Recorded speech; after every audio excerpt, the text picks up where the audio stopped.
আয় ছেলেরা আয় মেয়েরা ফুল তুলিতে যাই, ফুলের মালা গলায় দিয়ে মামার বাড়ি যাই। খালি লেখলে হবো না, লেখা লাগবো, কল লাগবো, একটা লেখবে একটা কইবে। আমরা যখন পড়ছি যেমন একটা লেখছি একটা পড়ছি, বুঝলে পড়াটা তোমার মনে থাকবে।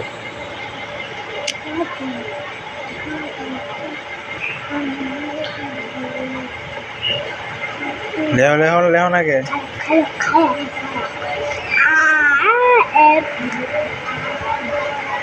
I am fine. I'm fine. এবার এফ টা মনে লোকে এফ ম্যাডামে দেখলে বলবো না।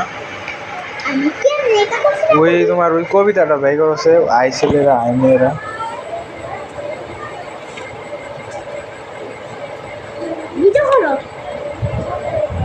দেও বাই করো।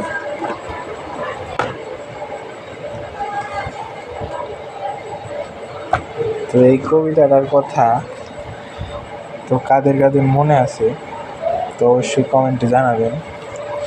আমরা যখন স্কুলে পড়ছি তো এই কবিতাটা অনেক পড়ছি, তো আজকে আমার ভাগ নেই বইয়ে আর কি। তো যারা দেখলাম কবিতাটা দেখার পরে সেই শৈশবের দিনগুলোর কথা মনে পড়ে গেল যে একটা সময় আমরাও এরকম এই কবিতাটা পড়ছি। এই কবিতার জন্য স্যারদের কাছে অনেক মাইরও খাইছি।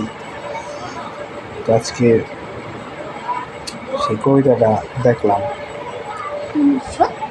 আয় ছেলেরা আয় মেয়েরা ফুল তুলিতে যাই, ফুলের মালা গলায় দিয়ে মামার বাড়ি যাই। ঝড়ের দিনে মামার দেশে আম কুড়াতে সুখ, পাকা জামের শাখায় উঠি রঙিন করি মুখ। তো আপনাদেরও একটা শৈশবে নিয়ে গেলাম। যারা যারা এই কবিতাটা পড়ছেন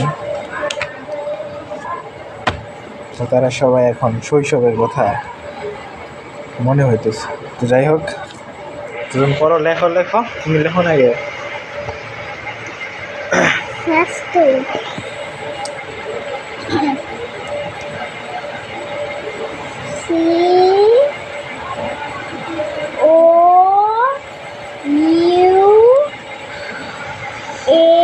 শৈশব এমন একটা জিনিস যা একবার চলে গেলে আর কখনোই ফিরে আসে না।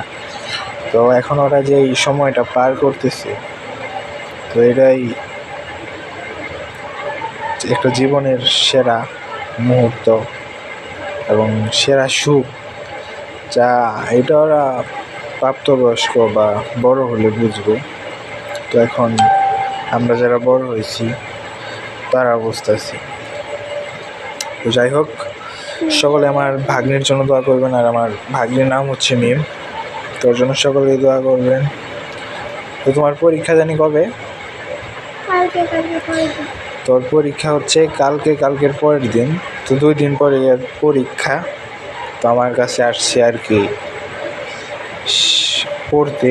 সকলেই ওর জন্য দোয়া করবেন, মিমের জন্য দোয়া করবেন যেন ভালো একটা রেজাল্ট করতে পারে।